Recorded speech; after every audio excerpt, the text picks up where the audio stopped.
tous, je suis Félicité et je vous accueille aujourd'hui pour notre lecture quotidienne de la Rhapsodie des réalités. Le thème de ce jour c'est « Ne cédez pas aux mensonges de Satan ». Le verset d'ouverture est tiré de Jean 8, verset 44 qui nous dit « Vous avez pour père le diable et vous voulez accomplir les désirs de votre père. Il a été meurtrier dès le commencement et il ne se tient pas dans la vérité, parce qu'il n'y a pas de vérité en lui. Lorsqu'il profère le mensonge, il parle de son propre fond, car il est menteur et le père du mensonge. » Pasteur Chris nous dit plus loin. Vous ne devriez jamais espérer que le diable, pour vous, dise la vérité sur quoi que ce soit.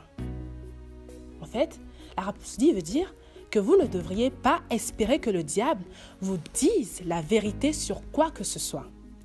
La Bible dit qu'il dit des mensonges parce que la vérité n'est pas en lui. Imaginez qu'il tente de mettre dans votre esprit la pensée que vous n'êtes pas vraiment né de nouveau ou que vous ne pourrez jamais être un chrétien sérieux.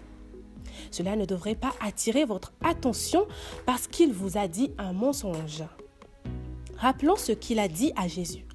Dieu venait de parler du ciel à Jésus lors de son baptême en disant « Celui-ci est mon fils bien-aimé, en qui j'ai mis toute mon affection. » Ça se trouve dans Matthieu 3, verset 17. Maintenant, la voix fut assez audible pour que Jésus et Jean-Baptiste l'entendissent. Les anges et tous les démons l'ont aussi entendu. Mais Satan vint à lui et dit « Si tu es le Fils de Dieu, ordonne à ces pierres qu'ils deviennent des pains. » Ça se trouve dans Matthieu 4, verset 3. Satan a contesté ce que Dieu a dit à propos de Jésus dans Matthieu 3, verset 17. Quelque chose de semblable est arrivé dans le livre de la Genèse. Dieu avait dit à Adam d'entretenir et de garder le jardin d'Éden, mais aussi lui avait donné l'instruction qu'il pouvait manger de tous les fruits des arbres du jardin, à l'exception de l'arbre de la connaissance du bien et du mal. Cependant, Satan a trompé Ève et elle a mangé le fruit de l'arbre de la connaissance du bien et du mal. Il lui a dit « Mais Dieu sait que dans le jour, quand vous en mangerez, vos yeux s'ouvriront et que vous serez comme des dieux, connaissant le bien et le mal. » Ça se trouve dans Genèse 3, verset 4. Satan savait ce que Dieu avait dit à Adam, mais il a contesté les instructions de Dieu. Voilà comment il est. Il parle toujours contre ce que Dieu vous a dit ou a dit à votre sujet. Il pourrait vous demander, si vous êtes vraiment sauvé, comment se fait-il que vous vous sentiez comme cela? C'est lui qui vous questionne sur ce que Dieu a dit dans Éphésiens 2, verset 8. Car c'est par la grâce que vous êtes sauvés, par le moyen de la foi. Et cela ne vient pas de vous, c'est le don de Dieu. Votre sentiment n'est pas ce qui a obtenu votre salut. Gloire à Dieu. Donc n'écoutez pas ces mensonges. Satan vous dira toujours que vous n'êtes pas juste, vous n'êtes pas guéri, que vous n'êtes pas un enfant de Dieu. Mais n'écoutez pas ces mensonges. Résistez-lui avec la parole et il s'enfuira certainement. Alléluia. Pour l'étude approfondie, vous pouvez lire 1 Pierre du verset 8 à 9 du chapitre 5 ou encore Apocalypse 12 du verset 9 à 10. Je vous le lis. Et il fut précipité le grand dragon, le serpent ancien, appelé le diable, et Satan, celui qui séduit toute la terre. Il fut précipité sur la terre, et ses anges furent précipités avec lui.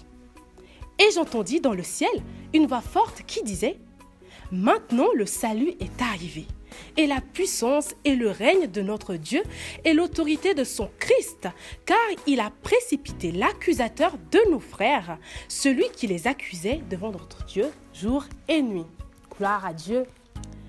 Nous allons prendre la confession ensemble. Répétez après moi. Je ne suis pas ignorant des manœuvres du diable.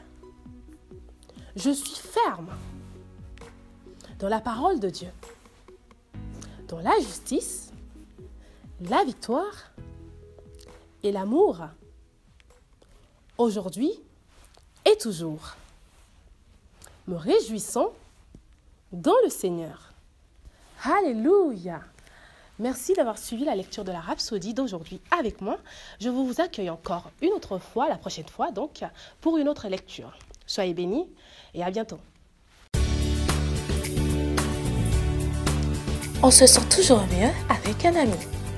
Un compagnon loyal toujours à vos côtés. Un garde et un guide qui vous parle tout le temps et ceci dans la langue que vous comprenez. Un coach de vie qui vous donne une meilleure approche de la vie et vous met sur le chemin que vous devez suivre. La Rhapsodie des réalités représente tout ceci et bien plus.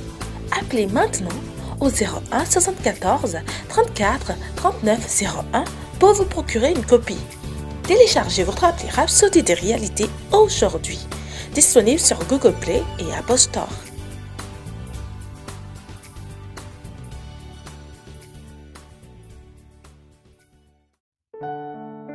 Nous espérons que vous avez été bénis par le message du jour. Si vous n'avez pas encore fait de Jésus le Seigneur de votre vie, vous pouvez répéter cette prière avec moi. Père, je viens à toi maintenant au nom de Jésus. Je crois dans mon cœur que Jésus est le Fils de Dieu et qu'il est mort pour mes péchés et tu l'as ressuscité pour ma justification. Je confesse que Jésus est le Seigneur de ma vie à partir d'aujourd'hui. Je reçois la vie éternelle dans mon esprit. Je suis né de nouveau. Je suis désormais un enfant de Dieu et Christ vit en moi. Merci Père d'avoir fait de moi ton enfant. Alléluia. Si vous avez fait cette prière avec moi, sachez que vous êtes désormais un enfant de Dieu et Dieu est votre Père. Ne vous arrêtez pas là. Rejoignez une église Christ-Embassy où vous pouvez adorer le Seigneur et grandir dans sa parole. Que Dieu vous bénisse.